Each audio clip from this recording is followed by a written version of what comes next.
حجاز کی سرزمین پر ایک چھوٹا سا گاؤں آباد تھا۔ وہاں حلیمہ اپنے بوڑھے والد کے ساتھ رہتی تھی۔ والد بینائی سے محروم تھے اور چلنے پھرنے سے معذور۔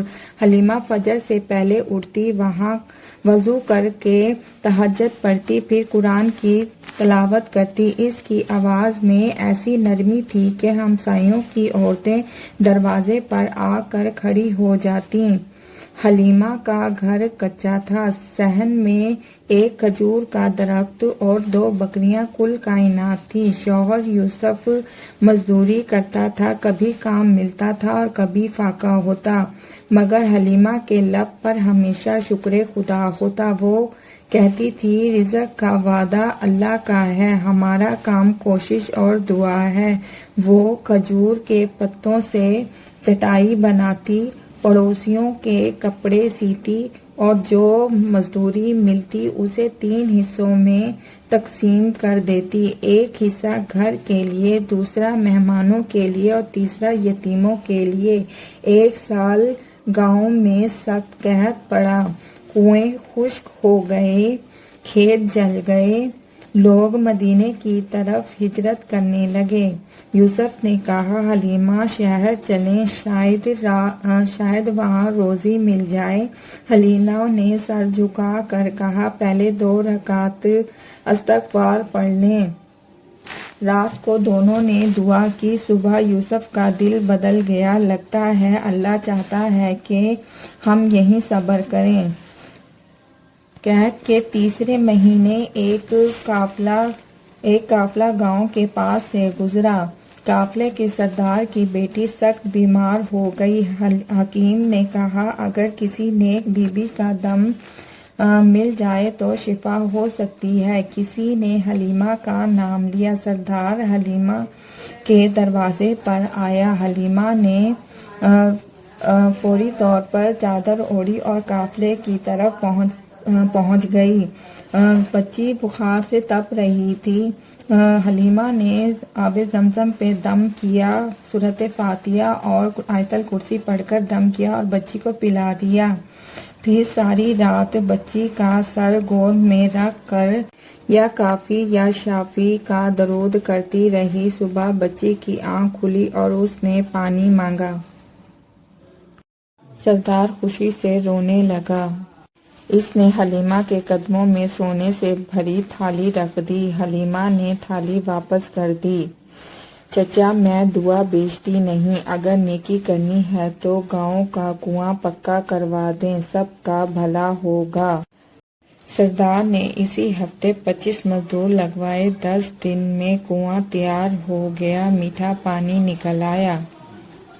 گیہوں، کھجور اور اون بھی بھجوا دیے کہ غریبوں میں بانٹ دیے جائیں۔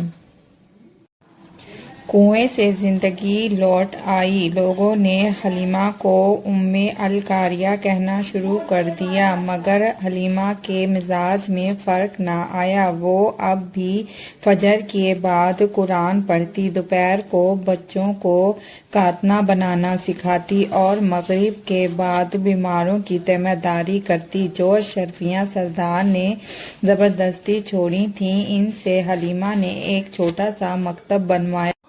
وہاں یتیم بچے پڑھنے لگتے ہیں۔ ایک دن قبیلہ بنو لیثا حملہ کرنے آیا۔ ان کے سردار کو خبر ملی تھی کہ یہاں پانی اور اناج ہے۔ تلواریں چمک رہی تھیں۔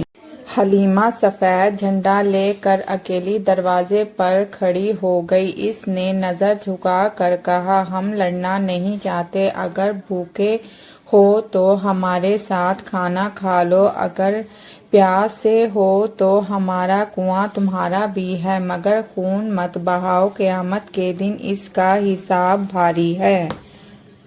سردار کی تلوار گر گئی۔ اس نے حلیمہ کے چہرے پر تحمل دیکھا، لہجے میں سچائی محسوس۔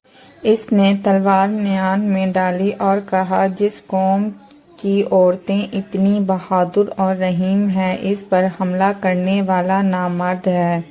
اسی دن دونوں قبیلوں میں صلح ہو گئی۔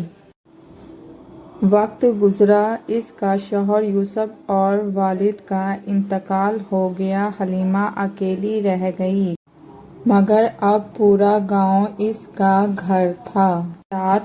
جمعرات کو وہ مکتب میں بیٹھ کر عورتوں سے کہتی، نیک عورت وہ ہے جو طوفان میں بھی چراغ بن جائے۔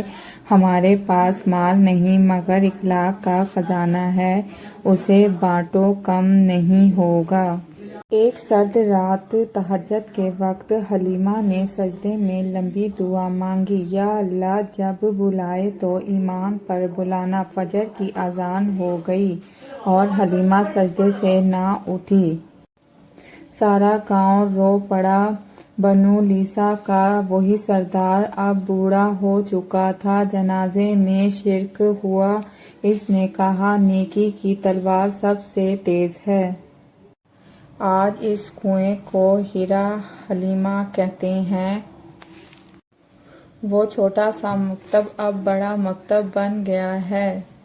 مائیں اپنی بیٹیوں کا نام حلیمہ رکھتی ہیں تاکہ ان کی بیٹی نیک اور بہادر بنے، حلیمہ کی طرح۔